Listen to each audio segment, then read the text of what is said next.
सौंदर्य का कारक माना गया है।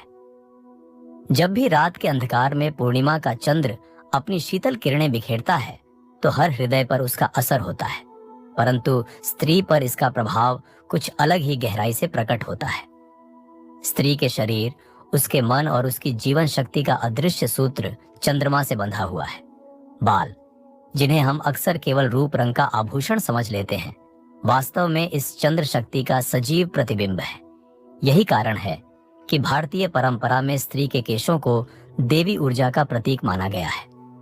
यदि हम प्राचीन ग्रंथों की ओर देखें तो वेदों और उपनिषदों में चंद्रमा को सौम्य, शांत और जीवनदायी शक्ति के रूप में वर्णित किया गया है। आयुर्वेद में तो स्पष्ट कहा गया है कि चंद्रमा जल और मन का स्वामी है। शरीर में जो तरल है, जो रस और प्राण बह रहे हैं, उन सब पर चंद्रमा का सूक्ष्म नियंत्रण माना गया है।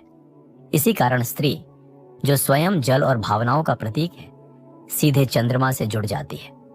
लंबे, घने और चमकते बाल केवल सुंदरता नहीं, बल्कि इस चंद्र ऊर्जा के प्रवाह का माध्यम भी है। देवियों के चित्रण पर ध्यान दें तो लगभग हर देवी लंबे केशों के साथ दिखाई देती है। यह केवल अलंकरण नहीं, बल्कि यह संकेत है कि दिव्यता के साथ चंद्र ऊर्जा का मेल कितना गहरा है। जब हम स्त्री के मासिक चक्र पर दृष्टि डालते हैं तो यह रहस्य और भी स्पष्ट हो जाता है। औसतन 28 दिनों का यह चक्र ठीक उतना ही है जितना चंद्रमा का एक पूरा आवर्तन।